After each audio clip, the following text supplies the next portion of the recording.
Hey everyone, welcome back.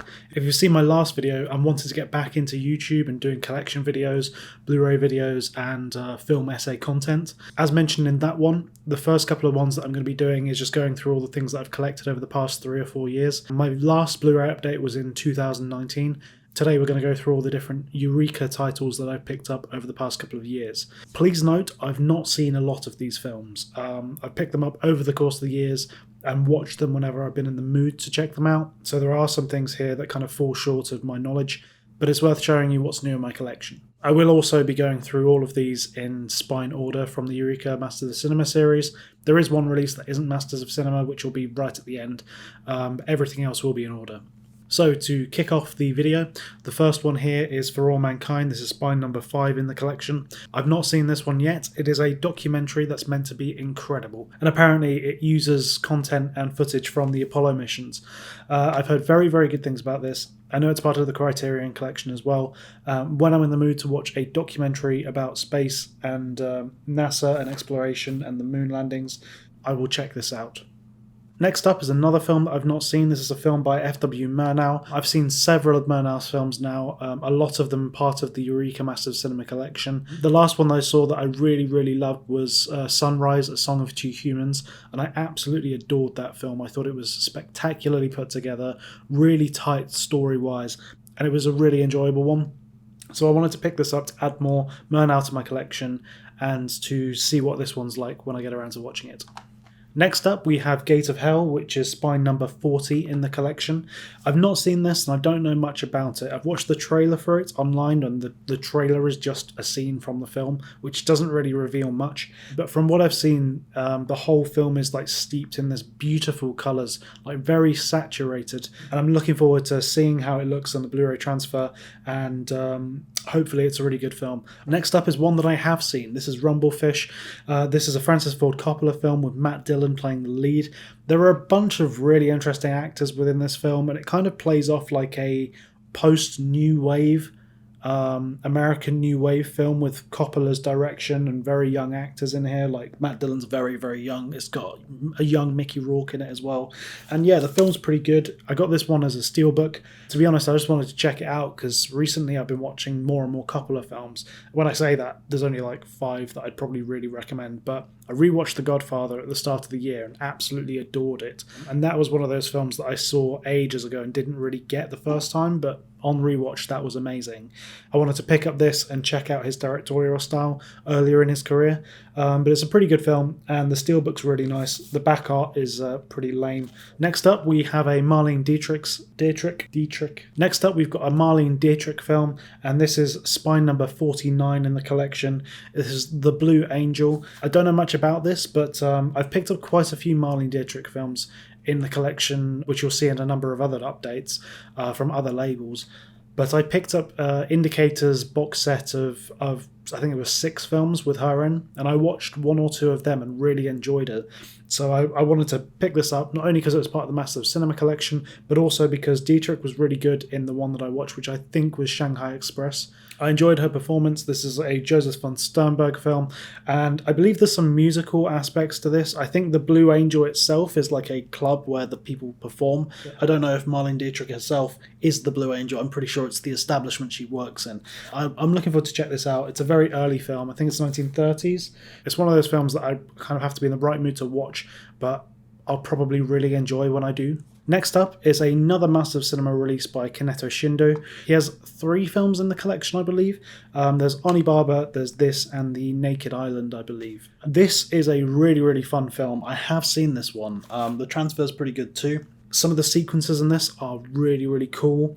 There's like this weird, unnerving presence around this location where travellers get abducted or killed, and you don't know if it's the witch that's done it. But I really, really enjoyed this film. I thought it was very, very good. As I've said, black and white photography is stunning, the direction's great, and the ending of the film was really, really enjoyable too. I'd recommend checking this out if you've got access to watching it. It's very, very good. Next up is a film called Madame Dubarry, and this is spine number 93. Picked this up, honestly, because it was cheap and filled in the number of the collection. I haven't seen it. I don't know much about it at all. I tried to watch the trailer last night and it didn't really give me any idea of what the film was really about. I don't know whether this is based on a book or whether it's based on something else. So this is a film by Ernst Lubitsch as well. Masters of Cinema have released a box set of his work in the collection before, and I've seen maybe 3 out of the 5 films there, and I quite like his style. I think he's an interesting early filmmaker, and so this could be a really, really enjoyable film when I do get around to watching it. Next is Listen Up Philip. This is spine number 119. I'm going to be very honest, I picked this up because it's out of print, and I found it on Amazon for £10, brand new. It came in perfect condition, it was new like stated, came with a booklet, all the discs are fine, no scratches, no nothing, and yeah, I was really lucky to find it because it was selling on eBay for like 30-40 quid. I think it's out of print, so it probably has a bit of a higher asking price for the people trying to collect the Masters of Cinema. But I watched the trailer for this one, I've not seen it, and it's kind of like a dry, American, quirky hipster comedy, and honestly it doesn't look like my kind of film at all. It's one of the reasons I've not watched it yet. Obviously it's in the collection, so I will watch it at some point. There will be a moment in time where I'm like, I'm going to watch Listen Up Philip today, and then I'll know if it's actually really fun or not. It's got an interesting cast. It's got Jason Schwartzman. It's got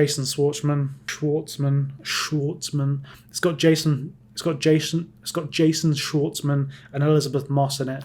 But that's pretty much all I know about it. It doesn't really look like my kind of film. Next up is Bertolucci's Novecento, or 1900. This is a film about the turn of the century in Italy, and it's bloody long. It's a really, really long film. One of the reasons I've not gone around to watching yet is that it's really, really long, 315 minutes in length. It's got Donald Sutherland in it, it's got Robert De Niro in it, it's got a great cast, and Bertolucci is an excellent filmmaker. I would highly, highly recommend watching The Conformist if you haven't seen it. It is one of my all-time classic films. The first time I watched it, I was so blown away by the camera work and how it's directed and how everything's put together in the sequences. And if Bertolucci's able to do that in this, I'm going to really, really enjoy all 315 minutes of it. I'm looking forward to checking this out. It's one that's been on my radar for ages and I wanted to pick up before watching. And hopefully it's as good as I think it's going to be when I do get around to watching it. So, spine number 138 is Journey to Shore. This is a film by Kiyoshi Kurosawa, the other Kurosawa, the modern-day Japanese filmmaker. I've not seen this one, but the premise of it is quite enticing. It's about a young couple, and a young lady who's married to a man, and he comes back after a long time at sea, and then they spend time together. And I think the whole film is about her kind of processing the loss of life of her husband as he's probably died out at sea. And I don't think that's too much of a spoiler because it's in the trailer and it feels like it's the pivotal plot point of the entire film. It did get nominated or won some awards at the Cannes Film Festival when it was released, and I do really like Kurosawa's work. You'll see later in the video I picked up a number of his films that I've quite enjoyed watching, so I will watch this at some point. It looks like a slightly slower movie than one of his thrillers, but probably quite heartfelt and touching as well. Next we have That Cold Day in the Park by Robert Altman, and this is spine number 145. This is quite a strange film, and I saw it maybe half a year ago, maybe a year ago. I'm still trying to wrap my head around now what I watched back then, and I can't completely remember the narrative. I did check out the trailer last night to try and get my memory jogging, but this is a film about a young woman who's a virgin and lives in an apartment building, and one day, that cold day in the park, she sees a young man on a bench in the middle of a park when it's raining and pouring it down and he's freezing, and she goes out and invites him into her flat. And it's one of those, it's a story which is about the kind of control that people have over other people, but at the same time there's like a unique isolation and experience of the main character here. Sandy Dennis is the main actress. I've not really seen her in many other films, but she has a really good performance in this, and the film is quite an interesting one. You've got a bunch of camera techniques that are very, very familiar to anyone who likes Robert Altman. Lots of zooms and pans with the zooms into different rooms, into different places, but very, very well crafted, and I did enjoy the film quite a lot, so I will check this out again at some point, but I did enjoy it and it's fun. Fedora is the next release here by Billy Wilder. This is spine number 147. I've not seen the film, but it is a Billy Wilder film, so it's probably going to be at least decent. There are a handful of films in the collection that Billy Wilder has made, and I've enjoyed several of them. You know, Double Indemnity's an absolute classic, and The Long Weekend, or The Lost Weekend, is really, really good. Fedora, I think, is a film about an actress who gets plastic surgery to look younger constantly. And from the trailer, it reminded me a bit of The Skin I Live In. I don't know how much that's true or legit, but it's meant to be quite good, and I'm looking forward to seeing it. The next release is Conversation Piece, and this is spine number 148, and it's a film by Visconti. I'm not personally familiar with that much with Visconti's work. I know he's a well-known, reputed Italian filmmaker. I have seen Rocco and His Brothers, and I think that's a masterful film. There's so many good elements to that film, but I think there's for a modern audience, there's some quite challenging scenes as well, particularly of sexual assault in that. I don't know if there's any of that in here, but this does have a pretty cool cast. Burt Lancaster is someone that I really like watching on screen, and I'm intrigued to see more Visconti and more of his work. Paths of Glory by Stanley Kubrick, spine number 155. This is a bloody good film. This is a film that revolves around the First World War and a soldier that's been put on trial for an event that happened during it. This is one of Kubrick's very earliest films, and it's funny actually being part of the Masters of Cinema line, because Masters of Cinema is the label that got me into boutique film collecting back in the day, and the reason it was that was because I wanted to buy all of Stanley Kubrick's films, and they also had Fear and Desire, which was his very first film or student film. So it's quite cool to see another one within the collection, and I'd highly, highly recommend this. Kirk Douglas is amazing in it. There's some beautiful cinematography, but the way that Kubrick directs the different things that are going on within the dialogue and the dynamic of the people involved, that is excellent. It kind of reminds me a bit of the conversations that happen in Dr. Strangelove later in his career. Obviously, Dr. Strangelove is more of a comedy. This is quite a serious film, but it's very, very good, and if you've not seen it, it's one of the best war films out there. Next up, we've got Creepy by Kiyoshi Kurosawa, and this is spine number 159.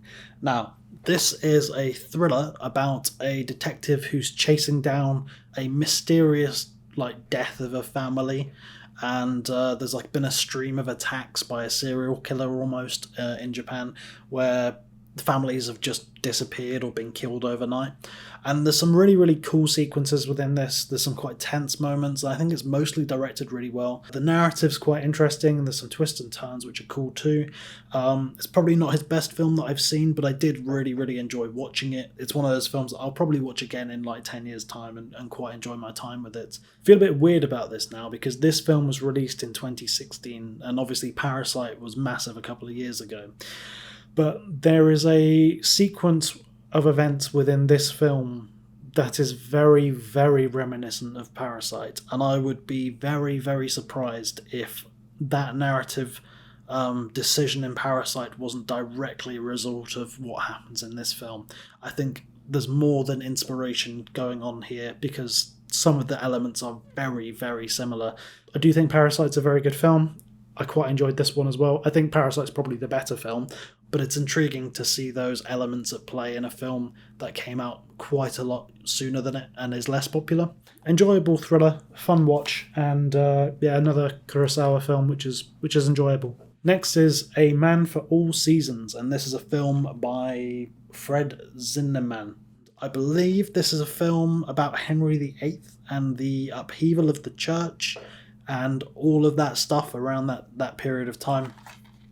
Because it's a period piece, I've not really gotten around to actually watching it yet. I'm not against period pieces, that sounded weird, but I have to be in the right mood to watch a period piece and know what I'm getting into.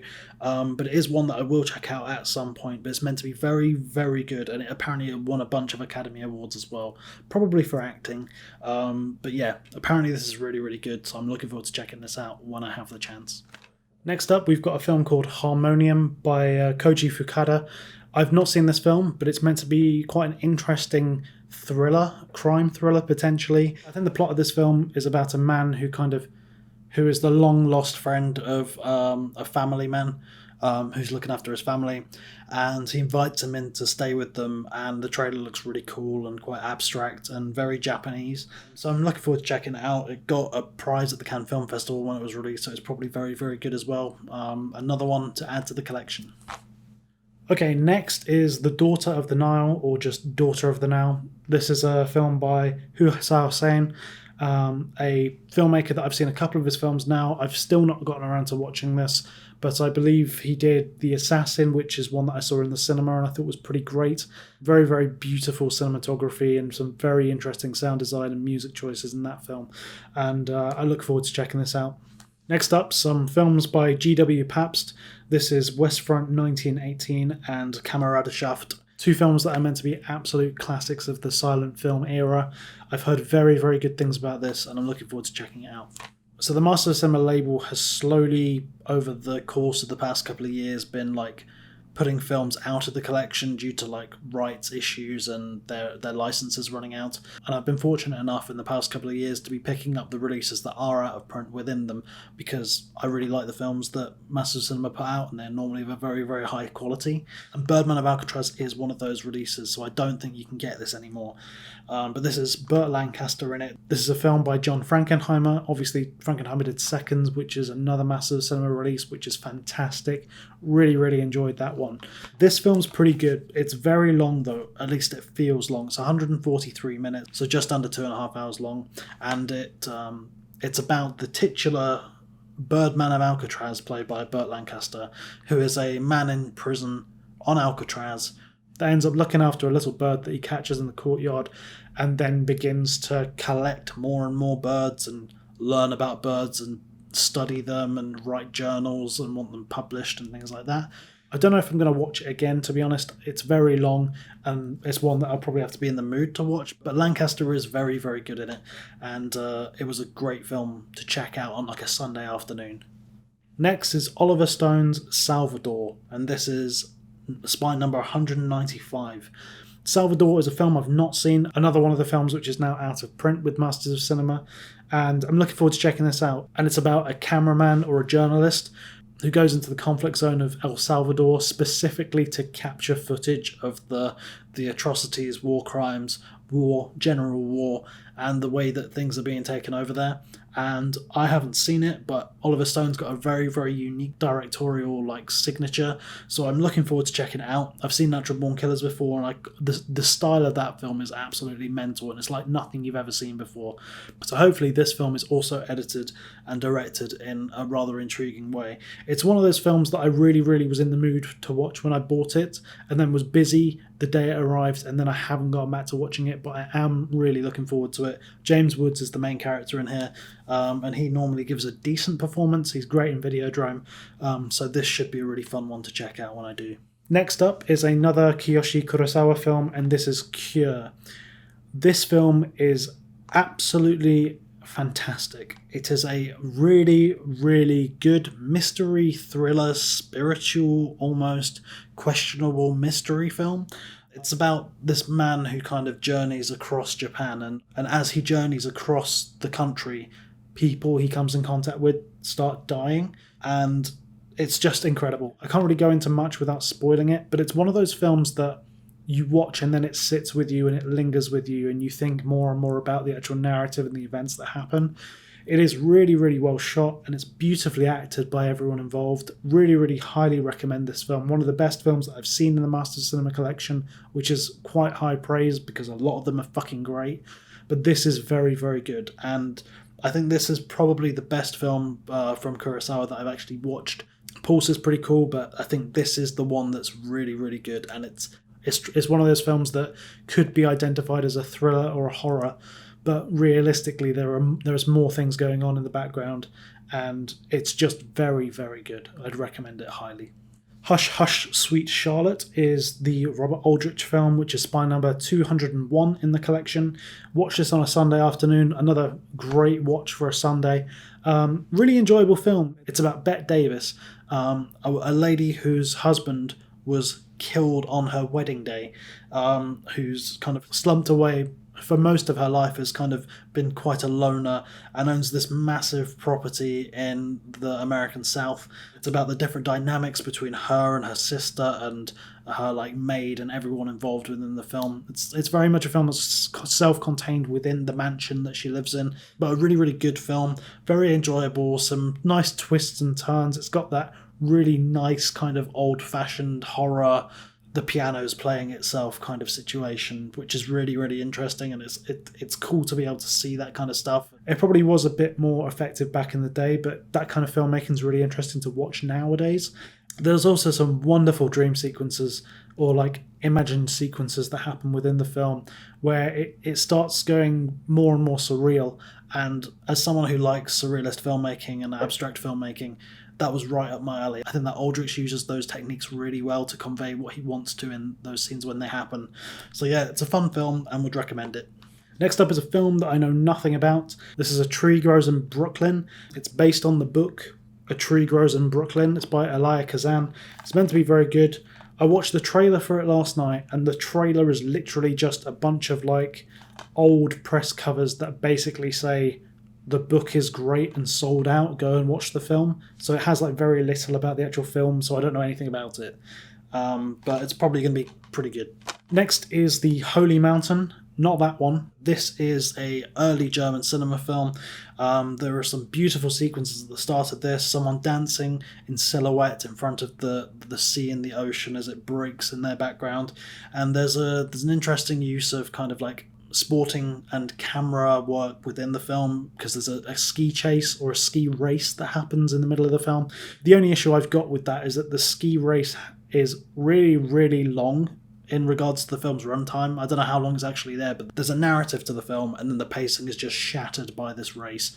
And I think it's because they probably weren't used to seeing that kind of stuff constantly back then, so this would have been quite an enjoyable and like engaging thing for audiences back in the day to watch. But for me, as someone in 2022 when I watched it, it didn't really have the same effects. The lead actress in this film is Leni Riefenstahl, and this release from the Masters of Cinema as well has an absolutely amazing documentary in it. It's a 3-hour-long documentary about Leni Riefenstahl, her life, and how she ended up working for the Nazi-occupied Germany, and how she worked on films for the Nazi Party in Nazi Germany, and how her career progressed throughout that time. It was really, really fascinating. I'd recommend getting this for that. The documentary on it is very, very interesting for anyone that wants to get into looking at old cinema or is interested in that period of German cinema. That documentary alone is excellent, and I kind of picked this up because I wanted to check out the actual film. Didn't love the film that much, and then saw that the documentary was on the disc, and it really made it worth it for me. So that's The Holy Mountain, and the documentary on the disc is called The Wonderful, Horrible Life of Leni Riefenstahl. Next is another film I've not seen. This is Coming Home by Hal Ashby. This is spy number 211 in the Masters of Cinema collection. Gotta admit, I picked this up because it was going out of print. I didn't know anything about it, and I watched the trailer last night, and it does not look like the kind of film that I'm going to enjoy. It's got a great cast in it, at least. Jane Fonda and Bruce Dern in it, so it could be pretty good. And the director is Hal Ashby, and I rather enjoyed Harold and Maude when I watched that, which is also part of the collection. So this may be a kind of hidden gem that I'm not anticipating being really good. Next up is Long Day's Journey into Night by Sidney Lumet, and this is spy number 227. I've not seen this because it is long. It's 170 minutes long. So this is going to be a big film to sit down and watch. Lumet's a really interesting filmmaker. I watched The Offense, that's also part of the Masters of Cinema collection recently, and that I really, really enjoyed the way that he edited that film and the way that Sean Connery's acting is portrayed within it. I think the character developments in that film are very interesting, so I'm looking forward to seeing how he directs these different performers within this film. And from the trailer, it looks like it's very much a bottle film, like a self-contained film within a certain location, with Katharine Hepburn in it. I believe she's like a heroin addict or like a drug addict, and it's about how her addiction fractures the rest of the family, or potentially how the rest of the family have caused the addiction. It's probably going to be great because Lumet's a good filmmaker, but I need to just find the time to get around to watching it. Next up, we move on to the limited edition box set titles that have been part of the Masters of Cinema. They've slowly been putting more and more of these out, and there's one coming out with Pandora's Box soon, which looks really cool. They have also just released A Touch of Evil in 4K, which is one that I really, really, really want, but I do not want it for £40. It's way too expensive for a single film on a disc. I think £40 is ridiculous. It's out of my price range at the minute, that one, and I also have the Touch of Evil Massive Cinema Collection disc, which I watched fairly recently actually, and that still looks great, so I don't really need the 4K upgrade. But this limited edition is Mothra. It's interesting that Eureka got the rights to this, especially within the Masters of Cinema label. I have watched this, I quite enjoyed it, but it's very, very much a film of its time and very much a film of its genre. The kaiju genre of Japanese cinema is one that I don't really know much about. I know that Arrow have released the Gamera sets, and I know that Criterion have also got the Godzilla collection out as well, but both of those sets are quite expensive. I know the Godzilla one is rather extortionate for what you get, so I've not really dipped my toe into it. These films are interesting to watch. This is quite an enjoyable one to kind of sit through and see the kind of practical effects that they used to do back in the day and still do on some of the kind of newer Japanese films like this. The box art is absolutely gorgeous, as you can see. It's one of the Massive Cinema releases that also comes with a poster, which is cool. Unfortunately though, the poster isn't of this box art. If they did this box art in the poster, I'd probably frame it because I think it looks awesome. Maybe not one that I'd watch again anytime soon, but a nice one to have in the collection no less.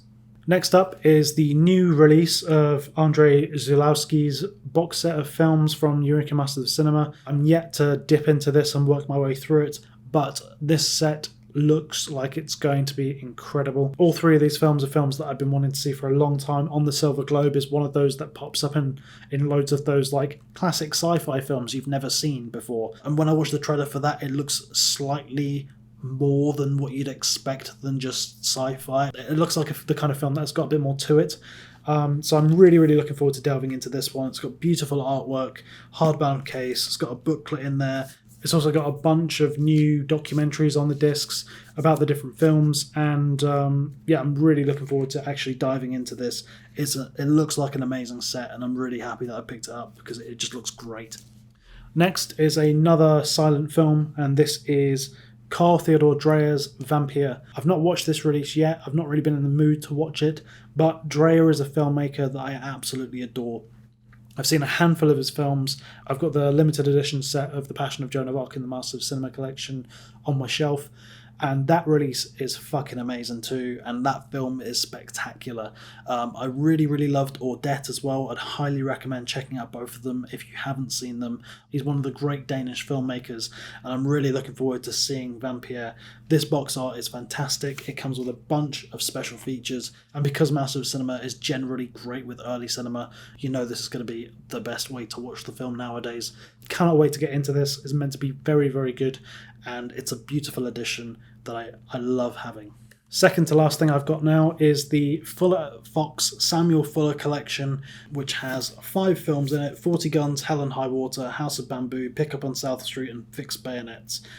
I will admit though, Fuller's not my favourite director ever. I watched Fixed Bayonets and thought it was an interesting take on war films, and I also went on to then watch House of Bamboo, and I didn't like House of Bamboo like at all. It was quite disappointing because a lot of the films in the collection generally are very, very good, and I didn't really feel that House of Bamboo was anything special. It's nice to own more of Samuel Fuller's work. I also have the indicator releases of his early work, which I've seen several films in that. It's cool to work my way through them and learn more about his filmmaking style and direction style, but the ones that I've seen of the set so far haven't really blown me away.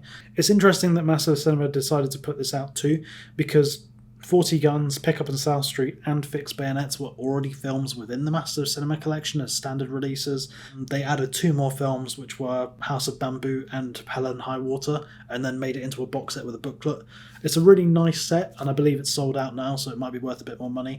But, you know, the films that I've seen of it haven't really engaged me that much, and I'm hoping the other ones really do. But it's a nice box set to have in the collection. And finally, the last release here from Eureka, but not Massive Cinema, is Hitler's Hollywood. I picked this up because I watched the documentary on filmmaking and German filmmaking in the 1930s and 40s, which was on the disc of the Masters of Cinema release of The Cabinet of Dr. Caligari. And I really, really enjoyed watching that. That era of cinema is one that's really interesting because a lot of things were happening in the world. You know, you just had the introduction of the talkies. That's when, like, cinema started to move at a more progressive pace. I wanted to pick this up to see more about the history of German cinema. This is really nice, actually, coincidentally, to watch alongside the Leni Riefenstahl documentary on the disc for The Holy Mountain. It's got 2 documentaries on the disc, I believe. One of them I've seen, which I did think was great. Very interesting, so I'm sure the other one will be good when I check it out, but this one sits on the shelf next to the Cabinet of Dr. Caligari because they kind of both belong there, I think. So that's been my Eureka Masters of Cinema collection update for the past 3 years. There are a number of titles here that I know I really need to sit down and watch and get through. Get through sounds bad, but you know, it's nice to watch the things in your collection. There's been a bunch of really, really interesting films that I picked up on a whim that I really enjoyed. The Kurosawa films, for example, kind of came out of nowhere and I just picked up one and ended up getting more. And I've really enjoyed watching the ones that I have seen. Masters of Cinema continue to be a very important label in the UK at least, and they still put out very, very high quality products. I'm really looking forward to Pandora's Box, which is coming soon, and looking forward to seeing what their future releases are as well. If you've got any recommendations or want to hear more of my thoughts on the films that I've seen here, please let me know in the comments or send me a message or whatever. If there are films here that I've got but haven't seen yet that you really, really highly recommend, let me know which of them they are so I can prioritise watching them. Thanks for watching, everyone. Hope you enjoyed the update. Hopefully it wasn't too rambly. It's nice to be back doing this. It's been a while since I've discussed films generally, and it's nice to kind of air my opinion on the films that I've seen, and these kind of collection update videos allow me to dip into that a bit. I've not really decided what my next update video is going to be. It's probably either going to be Arrow Video / Academy and or Indicator. They are the 2 labels that I have the most of. It doesn't even scratch the surface on what I've shown now, and I don't know how long this video is going to be, so sorry if I've kept you for 40 minutes, but this has been really fun to record, so I'm looking forward to the next one. Comment, rate and subscribe, and I'll see you next time. Thanks for watching.